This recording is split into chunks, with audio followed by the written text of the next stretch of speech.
భద్రాద్రిలో జరిగే శ్రీ సీతారాముల కళ్యాణ మహోత్సవానికి ఎవరికి తోచిన ఉడత సహాయం వారు చేస్తూ ఉంటారు. దాన్ని మహాభాగ్యంగా తలుస్తారు. సిరిసిల్లకు చెందిన చేనేత కళాకారుడు వెల్ది హరిప్రసాద్ వెండి పట్టు పోగులతో చీరను నేసి సీతమ్మకు కానుకగా అందివ్వనున్నాడు.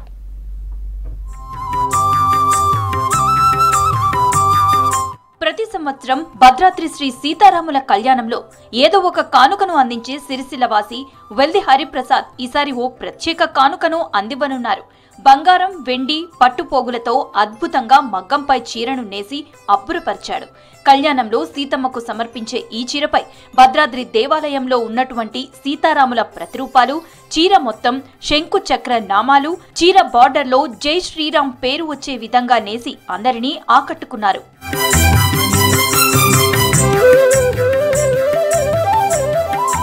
వారం రోజుల పాటు నియమ నిష్టలతో చేనేత మగ్గంపై శ్రమించి ఈ బంగారం, వెండి, జరీ పోగు దారాలతో పట్టు చీరను రూపుదిద్దాడు.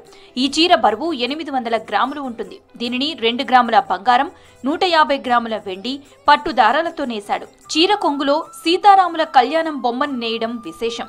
ఈ చీరను దేవాదాయ శాఖ మంత్రి కొండా సురేఖ చేతుల మీదుగా సీతారాముల కళ్యాణానికి అందిస్తానని నేతన్న హరిప్రసాద్ తెలిపారు.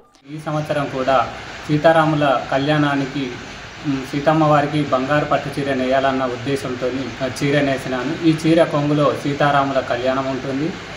మరియు చీర కింది బార్డర్లో భద్రాద్రి సీతారాముల ప్రతిరూపాలు వచ్చే విధంగా మరియు పై బార్డర్లో జై శ్రీరామ్. చీర మొత్తం కూడా శంకుచక్ర నామాలు వచ్చే విధంగా దాదాపు 4 రోజుల పాటు శ్రమించి ఈ చీరను పూర్తిగా చేనేత మగ్గంపై నేయడం జరిగింది. ఈ చీర యొక్క బరువు 800 గ్రాములు ఉంటుంది. ఇందులో 2 గ్రాముల బంగారం మరియు 150 గ్రాముల వెండి ఉపయోగించి పూర్తిగా చేనేత మగ్గంపై నేసినాను. ఈ దేవాదాయ శాఖ మంత్రి గారికి చూపించిన తర్వాత భద్రాద్రి సీతారాముల కళ్యాణానికి అందిస్తాను. గత సంవత్సరం కూడా శ్రీరామనవమికి పట్టు పీతాంబరం చీరను అందించానని అన్నారు. ప్రతి సంవత్సరం జరిగే శ్రీ సీతారామ కళ్యాణ మహోత్సవానికి పట్టు చీర అందించే అవకాశం కల్పించాలని ప్రభుత్వానికి విజ్ఞప్తి చేస్తున్నాడు హరిప్రసాద్.